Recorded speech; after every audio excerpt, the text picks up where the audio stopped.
مہینہ ہے کہ اس میں مومن کے رزق میں برکت ڈال دی جاتی ہے، مومن کا رزق بڑھا دیا جاتا ہے۔ من فطر فیہ صائما، جس کسی نے افطار کرایا اس میں کسی روزے دار کو، کان لہ مغفرۃ لذنوبہ وعتق رقبتہ من النار، تو وہ اس کے لیے اس کے گناہوں کی مغفرت کا سبب بن جائے گا اور اس کی گردن کے آگ سے چھٹکارا پانے کا ذریعہ بن جائے گا کسی روزے دار کا افطار کرانا۔ اب اس میں جو تفصیل آگے بھی آ رہی ہے اور اس وقت بھی جو بات ہو رہی ہے اس کو سمجھ لیجئے۔ ہمارے ہاں اس دور میں عام طور پر رزق کی فراوانی ہے، وہ جو فاقہ اور فقر کی جو کیفیات پچھلے زمانوں کے اندر سننے میں آتی، عام طور پر وہ اب دنیا میں موجود نہیں ہے۔ لیکن یہ کہ اس دور کا تصور کیجئے کہ وہاں ایسا بھی ہوتا تھا کہ کسی کے پاس کھانے کو کچھ بھی نہیں ہے، خود اپنے لیے بھی کچھ نہیں ہے، ہو سکتا ہے کہ وہ صرف کہیں سے کوئی تھوڑی سی دودھ کی لسی بنا کر بیٹھا ہو روزہ افطار کرنے کے لیے اور اس کے پاس خود کچھ نہ ہو۔ اس حالت میں کوئی اور شخص جس کے پاس یہ بھی نہ ہو، اگر اس کے پاس آتا ہے تو وہ اپنے اس تھوڑی سی لسی میں سے اگر اپنے کسی اور بھائی کو بھی کچھ پلا دیتا ہے دو گھونٹ،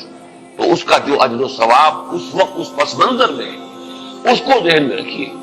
واقعی ہمارے ہاں جو بھی اس وقت ریل پیل ہے، اس ریل پیل میں اگر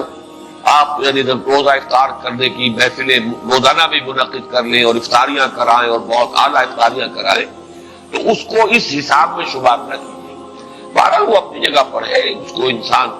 احباب کے ساتھ محبت کے اضافے ہی کے لیے کرتا ہے اور وہ محبت خالص اللہ کے لیے، اللہ کے دین کے لیے، اس کا اپنی جگہ پر اجر و ثواب ہوگا۔ لیکن یہ جو اجر و ثواب یہاں بیان ہو رہا ہے اور جس درجے کا اجر و ثواب بیان ہو رہا ہے اس کے لیے اس قسم کے پس منظر کو سامنے رکھنا ضروری ہے، ورنہ یہ بہت مبالغہ سا معلوم ہوتا ہے کہ اتنی سی بات کے اوپر اتنا بڑا اجر و ثواب، لیکن اس کو اگر اپنے اوپر انسان طاری کرے، جیسا کہ آتا ہے بہت سے صحابہ کے بارے میں، انہیں تو فاقے ہوتے تھے اور کئی کئی وقت کے فاقے، اصحاب صفہ خاص طور پر، کہیں سے کچھ آگے آئے تو کھا لیا ہے اور نہیں آیا ہے تو کئی کئی وقت کے فاقے ہو رہے ہیں۔ حضرت ابو ہریرہ فرماتے ہیں رضی اللہ تعالی عنہ، کیونکہ وہ بھی اصحاب صفہ میں شامل تھے، کہ ایسا بھی ہوتا تھا کہ کئی کئی وقت کے مسلسل فاقے کی وجہ سے غشی طاری ہو جاتی ہے، لیکن لوگ یہ سمجھتے تھے کہ شاید انہیں مرگی کا دورہ پڑا ہے، لہذا وہ گردن پر پاؤں رکھ کے اور دباتے تھے۔ یہ کیفیت بھی وہاں پر ہوتی تھی، کیونکہ اللہ تعالیٰ نے جو نظام محمد رسول اللہ صلی اللہ علیہ وسلم کو دیا اس میں وہ جبری مساوات نہیں تھی، والنٹری تھا جو معاملہ تھا، جو زکوٰۃ ہے وہ فرض ہے، لیکن یہ کہ باقی صدقہ خیرات اپنے رزق میں دوسروں کو شامل کرنا یہ لوگوں کے اپنے جذبے پر چھوڑ دیا گیا تھا۔ لہذا وہاں انصار کے ہاں عام طور پر یہ نہیں تھا کہ اسی قسم کے حالات پورے مدینے میں تھے۔ وہ واقعہ بھی آتا ہے کہ خود حضور صلی اللہ علیہ وسلم کو کئی وقت کا فاقہ تھا، لیکن ظاہر بات ہے کہ حضور کسی کے سامنے دست سوال دراز کرنے والے تو نہیں تھے۔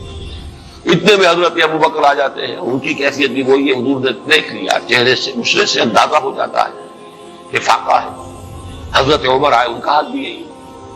تو حضور پھر ان دونوں کی وجہ سے اٹھے، ان کو لے کر ایک انصاری کے باغ میں پہنچے۔ اب ان انصاری صحابی کی عید ہو گئی کہ حضور تشریف لائے، وہ دوڑے فوراً باغ میں سے کچھ انگوروں کے خوشے کچھ اور چیزیں لا کے فوراً رکھی اور پھر چھری ہاتھ میں لے کر دوڑے نپے کہ کسی جانور کو ذبح کرے اور پھر یہ کہ ضیافت کا اہتمام کرے۔ کہ حضور نے فرمایا دیکھنا کہ کسی دودھ دینے والے جانور کو ذبح نہ کرنا، کوئی اور نہ ہو اور بکری ہو اور وہ دودھ دیتی ہو اور بچوں کے لیے وہ ایک ذریعہ بنتا ہو اور تم اس کو ذبح کر دو۔ بہرحال اس کے بعد انہوں نے، جیسا کہ آپ کو معلوم ہے کہ وہاں گوشت اس طرح تیار نہیں ہوتا تھا، وہ تو بس یہ کہ اس کو گوشت کو تیار کیا اور سیکا آگ کے اوپر اور گوشت تیار ہے کھانے کے لیے، تو وہ حضور نے بھی تناول فرمایا، حضرت ابو بکر نے، حضرت عمر نے، اور پھر حضور نے فرمایا روٹی کا تھوڑا سا ٹکڑا لے کر اس پر چند بوٹیاں رکھ کر کہ یہ عائشہ کو بھی دے آؤ، اسے بھی کئی وقت کا فاقہ ہے رضی اللہ تعالیٰ۔ ان حالات کو دیکھیے کہ اس میں یہ کیفیت ہے کہ ایک آدمی جمع کر رہا ہے، اس نے فرض کیجئے کہ اس سحری کے وقت بھی اسے کچھ نہیں ملا ہے، روزہ ایسے ہی رکھ لیا ہے، اب روزے کے افطار کے وقت اسے کوئی شے جو ہے میسر آ گئی ہے، اس کو لے کر وہ بیٹھا ہے کہ دیکھتا ہے کہ کوئی اور ساتھی، کوئی اور دوست، کوئی اور مسلمان بھائی ایسا بھی ہے جس کو یہ بھی میسر نہیں،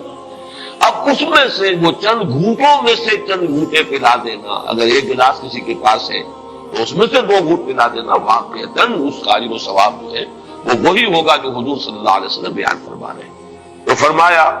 من فطر فیہ صائما کان لہ مغفرۃ لذنوبہ وعتق رقبتہ من النار وکان لہ مثل اجرہ من غیر ان ینتقص من اجرہ شیء، اور اس افطار کرانے والے کو بھی روزہ رکھنے والے کے برابر ثواب ملے گا، بغیر اس کے کہ اس روزہ رکھنے والے کے ثواب میں کوئی کمی ہو۔ اس کا اپنی جگہ پر اجر و ثواب رہے گا، لیکن جس نے افطار کرایا ہے اس کو اس کے برابر اجر مل جائے گا۔ قلنا یا رسول اللہ، ابھی حضرت سلمان فارسی فرما رہے ہیں کہ ہم نے عرض کیا ہے اللہ کے رسول صلی اللہ علیہ وسلم، لیس کلنا یجد ما یفطر بہ الصائم، حضور ہم میں سے ہر ایک کو تو یہ مقدرت حاصل نہیں ہے کہ جس سے وہ روزہ کسی روزے دار کا روزہ افطار کرا سکے۔ ہم پر تو خود جو ہے بہت فقر کا غلبہ ہے، ہم بہت احتیاج کی کیفیت ہے۔ لیس کلنا یجد ما یفطر بہ الصائم، فقال رسول اللہ صلی اللہ علیہ وسلم، تو ارشاد فرمایا اللہ کے رسول صلی اللہ علیہ وسلم نے، یؤتی اللہ ھذا الثواب، اللہ تعالیٰ یہ ثواب عطا فرما دے گا اس شخص کو بھی، من فطر صائما علی مضغۃ لبن،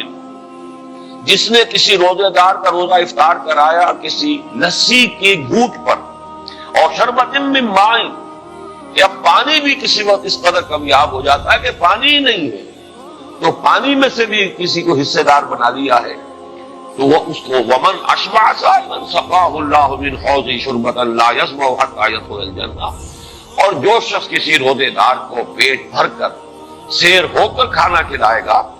اس کو تو اللہ تعالیٰ میرے حوض سے، حوض کوثر سے پلائے گا، سیراب کرے گا، اور اس طرح سیراب کر دے گا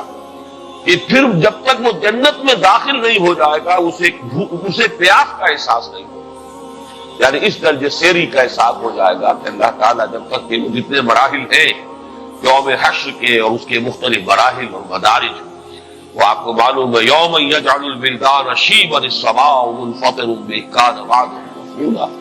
وہ دن کے جس کے شدائد ایسے ہیں کہ بچوں کو بوڑھا کر دینے والا دن ہے، تو اس دن پھر پیاس نہیں لگے گی اس شخص کو جس کو اللہ تعالیٰ میرے حوض سے پلائے گا۔ تو فرمایا کہ جو کسی صائم کو پیٹ بھر کر کھانا کھلائے گا روزے دار کو، سقاہ اللہ من حوض شربۃ لا یظمأ حتی یدخل الجنہ وہو الشہر اولہ رحمہ، یہ جو مہینہ مبارک ہے اس کے 3 عشرے، پہلے عشرے کے بارے میں فرمایا وہ اللہ تعالیٰ کی رحمت کا مظہر ہے، وَأَوْسَطُهُ مَغْفِرَةٌ،